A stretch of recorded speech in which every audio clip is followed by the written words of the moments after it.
YS Sharmila కాంగ్రెస్లో చేరారు. వైఎస్ఆర్టీపీని కాంగ్రెస్లో విలీనం చేసిన వైఎస్ షర్మిల కాంగ్రెస్ కండువా కప్పుకున్నారు.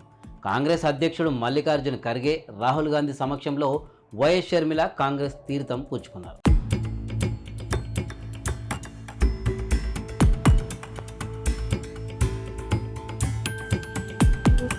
వైఎస్ఆర్టీపీని విలీనం చేసి పార్టీలో చేరిన షర్మిల కాంగ్రెస్ నేతలు రాహుల్ ఖర్గే ఆహ్వానించారు. ఈ సందర్భంగా షర్మిల మాట్లాడుతూ తన భావోద్వేగాన్ని పంచుకున్నారు. కాంగ్రెస్ పార్టీలో చేరినందుకు సంతోషంగా ఉందన్నారు. దేశంలో కాంగ్రెస్ పార్టీ అతిపెద్ద సెక్యులర్ పార్టీ అని పేర్కొన్నారు. దేశంలో అన్ని వర్గాలను ఏకం చేసిన ఘనత కాంగ్రెస్ పార్టీదే అంటూ పేర్కొన్నారు. కాంగ్రెస్ పార్టీ తనకు ఎటువంటి బాధ్యతలు ఇచ్చినా నిర్వర్తిస్తామని స్పష్టం చేశారు.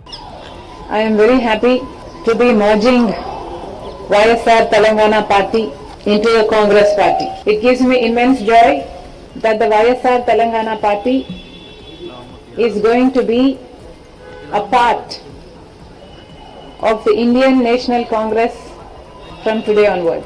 ఏపీలోనే కాదు అండమాన్లోనైనా పనిచేస్తా అంటూ వైఎస్ షర్మిల చెప్పారు. ఇప్పుడు ఈ మాటలు నెట్టింట్లో వైరల్గా మారాయి. మీరు చేరితే కాంగ్రెస్ పార్టీ అండమాన్లో కూడా పోటీకి దిగే ఛాన్స్ ఉందంటూ కొందరు కామెంట్స్ పెడితే, మరికొందరు రాజన్న బిడ్డ చెయ్యి పడితే కాంగ్రెస్కు పూర్వ వైభవం ఖాయమంటూ కోట్ చేస్తున్నారు.